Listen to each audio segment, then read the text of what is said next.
those minutes.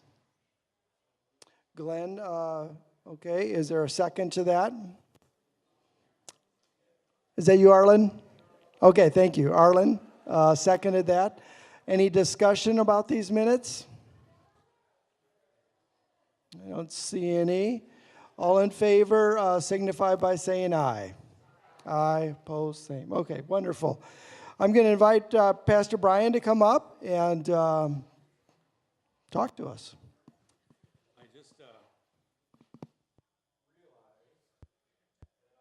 I gave false testimony, and that was that I said in an announcement this morning there wouldn't be a vote during the congregational meeting, and I just realized that we conducted a vote. So I'm apologizing for not for being misleading on that element. My goal is to keep my comments brief. You've listened to me for about 25 minutes straight, so I recognize that maybe my voice might tire in your mind a little bit. So I do want to talk about some of the things that are happening here at Hope, give you an update on staffing, and some of the next steps of what we are looking at as a church.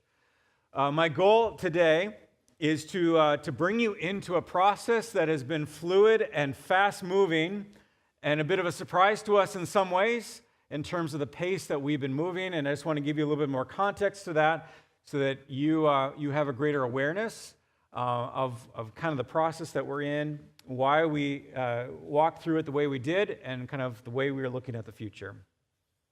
As many of you know, Hunter shared with the staff and the church a desire to transition out of youth ministry. Oh, by the way, let me talk about one more logistics. So Hunter is the moderator over there. So he's moderating the live stream. And so, again, he will bring questions to the floor from those that are watching online, if there are any. And we'll also invite you that if you have a question, to come over to the microphone here just so that we can also get it on camera and people at home can see your lovely face and hear your amazing voice. So just want to make sure we're clear on that. In early April is when we found out, late March, early April is when we found out about Hunter's desire to transition out of his current role as they welcomed their second child and sensed the need to adjust his vocation to fit the evolution of his call. In the letter that he wrote to the church and to the staff, Hunter spelled out a desire to be at home, to pursue a teaching opportunity, and to focus on spiritual formation around St. Cloud and possibly at Hope. As he was announcing his intent to step down out of this role, both he and Eleanor expressed a desire to stay here in St. Cloud and continue investing in the community of Hope Covenant, but as a volunteer. Hunter has self-identified a decision or desire to focus his volunteer and emphasis on young adults, which is what he was doing in his vocation, or part of his vocation, and our young adult ministry, but to lead that as a volunteer, to continue to invest in it, but as a volunteer, while he pursues a part-time teaching opportunity in the community. And so this did present a relatively unique opportunity for us to build a healthy transition from Hunter to the next person, which is not typically how these things roll. And so this was something that we were in real time kind of processing and figuring out the best way forward.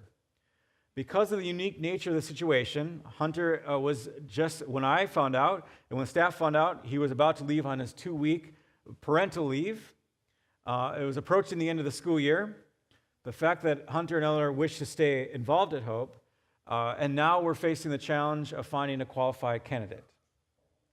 So there was some uncertainty about timelines and roles, and so we didn't share a ton at the time because it was incredibly fluid. We just did not exactly know where we were going to kind of first go, kind of what was our pathway forward. It was changing and evolving in real time.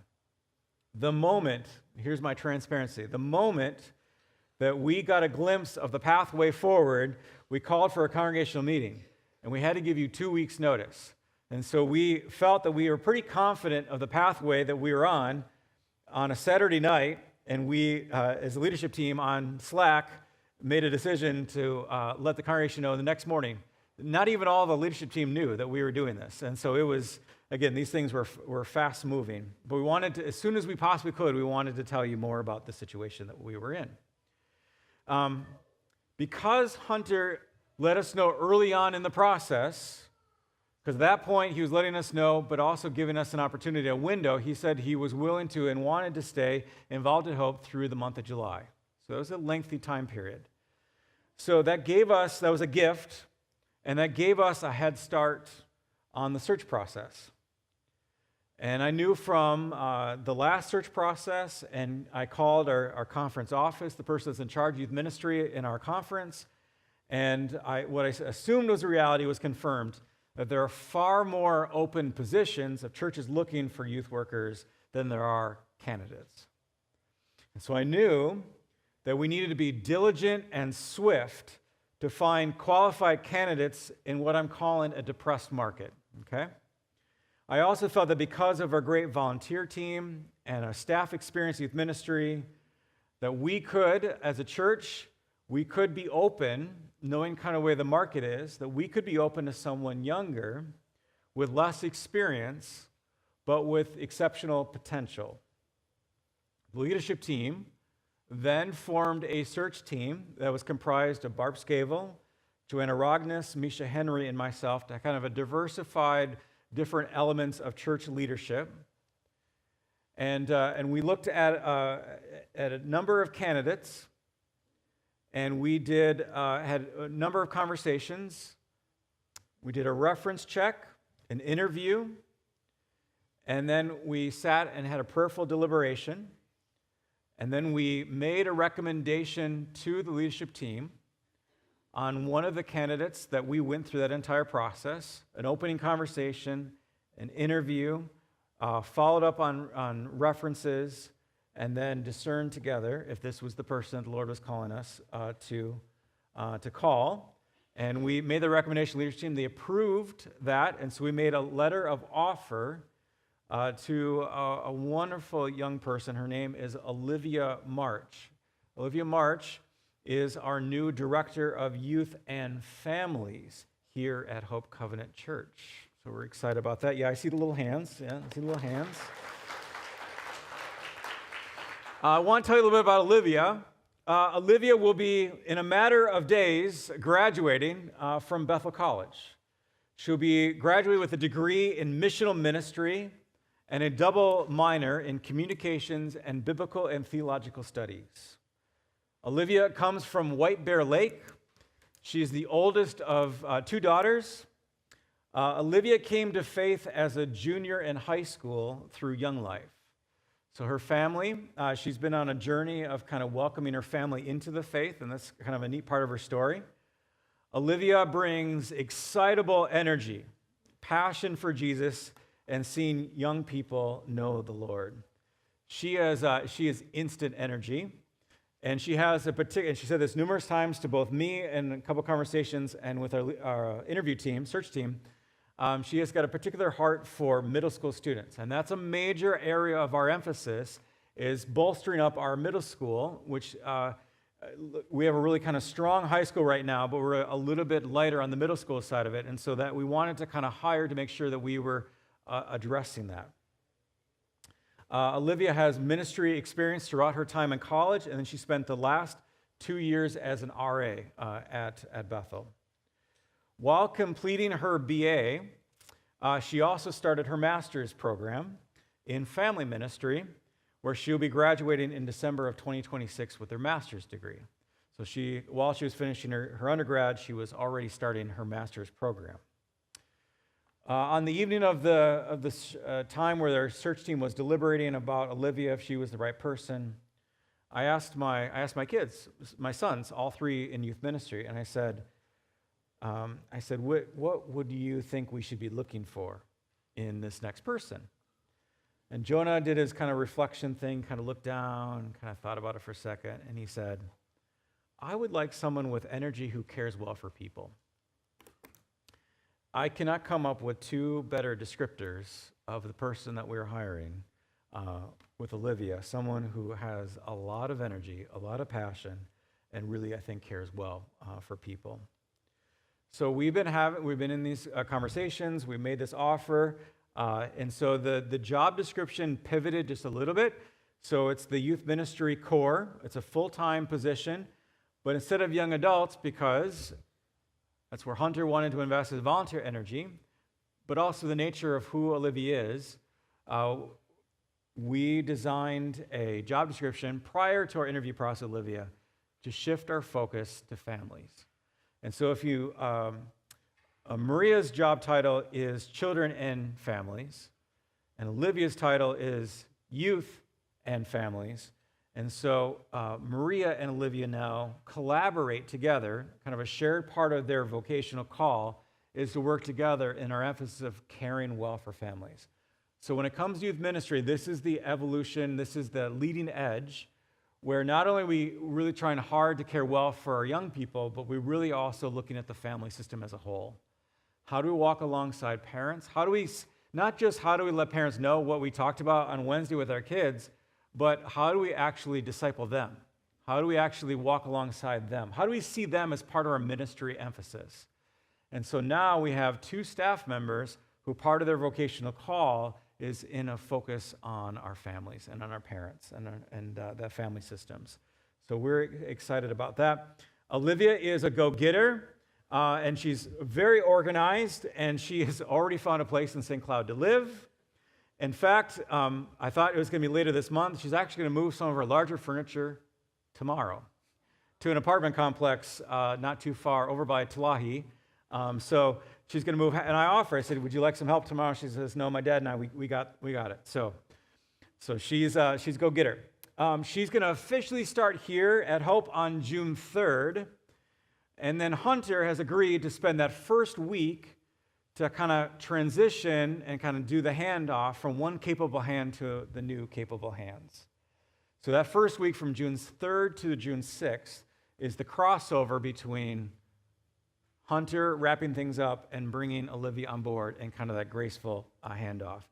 And again, Hunter and I have had a number of conversations about this, and this is something he has really asked to be a part of, and we think that this is also a gift. And says a lot about who Hunter is. So Hunter will finish his official time focusing youth ministry on June 6th. The plan, though, is to have Hunter stay on staff through that time period through the end of July. So July 27th will be his official last day on staff. His role then is going to shift to more of an associate for the rest of June and July, shifting towards preaching, pastoral care, working on getting our formation hour ready for the fall, and a special project that has been on my wish list for at least a year, and I have not been able to get to it. And so Hunter has agreed to kind of help get that started. All of this will allow me to pay more attention to our staff, getting us ready for the fall and the next steps of growth here at Hope. So that's the youth transition side. In addition to all this, and Glenn's going to talk more about the financial implications, the administrative load of this church has increased as we continue to grow, and so Misha's hours have been increased from 15 to up to 20 hours per week to help us continue to be a healthy, functioning organization. So one of the many gifts of having Hunter move into this associate role for the month of June and July, it allows me to see how our new staff is functioning and to begin prayerfully looking at how we as a staff can organize ourselves for mission moving forward. What are the systems at Hope, and we know what some of them are being overtaxed and neglected because our staff is stretched thin, and where our growth has outpaced our ability to meet the needs of the church. And so my goal is to take kind of the lull of summer, and now with Hunter's help, to do some prayerful listening and kind of offer a pathway of ideas forward, kind of next steps, as we continue to be this growing church and kind of figure out what does that mean, what are some of those next steps for us so that we can fully live into this vision of being hope for the life of the world. So this concludes, there's a lot that I shared. This concludes the core of ideas that I wanted to share with the congregation as we seek to be transparent about the surprising journey of following Jesus together. So, thank you for putting that slide up. So what we're going to do is on May 28th, so not this Wednesday, but the following Wednesday, is we're going to do a bonus youth group on Wednesday night where we are going to welcome Olivia officially here.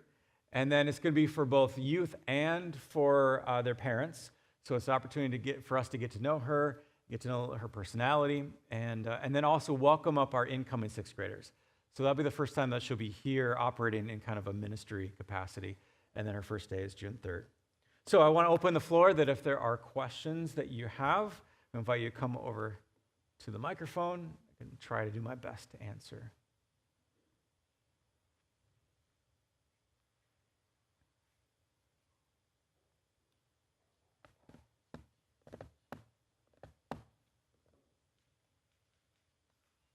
I will hand the proverbial microphone to Glenn to give us a financial update, and then we'll ask for questions if anyone has questions after that.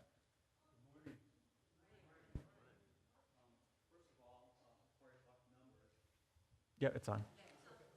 First of all, before I talk numbers and push the button right, I want to thank this congregation for the generosity of the giving, not just the money giving, which I'll talk about in a minute, but the volunteering and all the work that's been done here. It's just amazing. So the point I want to make is stewardship isn't just about dollars. It's about the volunteering, the effort that you all put in. And it does make a big difference. Now, financially, just kind of the bottom line of the numbers is it's all good stuff. We have two roles. I'm the financial secretary, which means I'm the guy that takes the money, puts it in the bank. Roger's the treasurer. He's the guy that spends the money or writes checks, pays the bills, but I like to say spends money. If we look at the top part here, general offerings, we have to the far right, a positive number. 3676 is the amount that has been given over what we'd planned. Now, our plan is a real complicated calculation that we do. We take the budget and divide it by 52. And that's how we figure out how much each week gets contributed.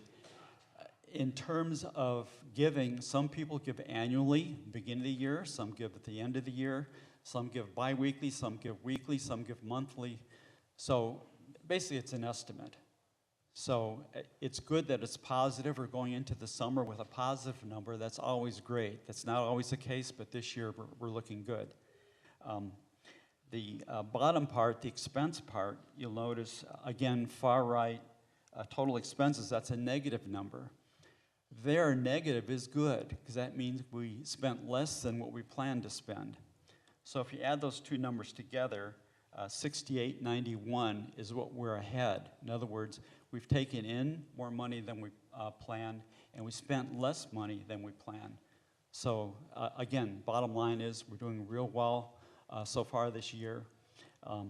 So first, I guess, any questions on this before we move to the next slide? Seeing none, that's good. Next slide, please. Brian talked about the staff changes, and they're listed here. Again, bottom line is there isn't going to be a major implication. We have some overlap. Again, Hunter and Olivia will be working at the same time. That wasn't planned originally. We're increasing Misha's hours. We haven't planned that originally. But if we kind of work through the whole thing, I'll say by the end of the year, the implications will be pretty minor in terms of the budget. So that's the good news, is we're not taking a big hit on the budget for that. Again, any questions on this?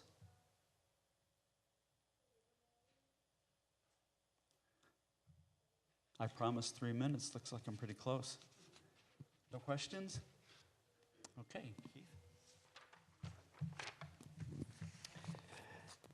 You know, his thank you is very appropriate, but I want to thank Glenn and Roger, who put in a lot of time managing this budget.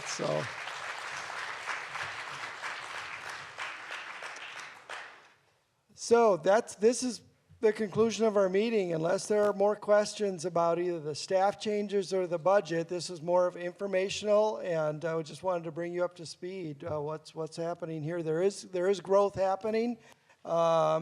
Maybe you can notice that there's more chairs here in the sanctuary and they're more full, and so there'll be more changes as we go forward here. But it's the good kind of changes that we want to see. So, any other questions that anybody has? And I'm not seeing any. No, there's no vote. Thanks for asking. Okay, so the question was asked, were we supposed to vote on these changes? And the answer is no. The leadership team voted on the new person, and so. Okay, there was one vote, yeah. All right. Well, thank you so much for coming. And again, I want to echo Glenn's thank you. I'm going to close in prayer, and maybe we'll have a vote for adjournment. I guess I'll entertain that. But I'm going to pray after that vote. So anybody want to a movement to adjourn the meeting right after I pray? Is there a second to that? All right, Sharon. Okay, let's pray. Father, boy, I just thank you for these people that are sitting in front of me, and their hearts and their desires, and they're wanting to surrender to you. And I ask that you'd continue to build in us a body, your body, that would be more and more like you. And I thank you that that's happening. By the power in your name we pray. Amen. Enjoy your day.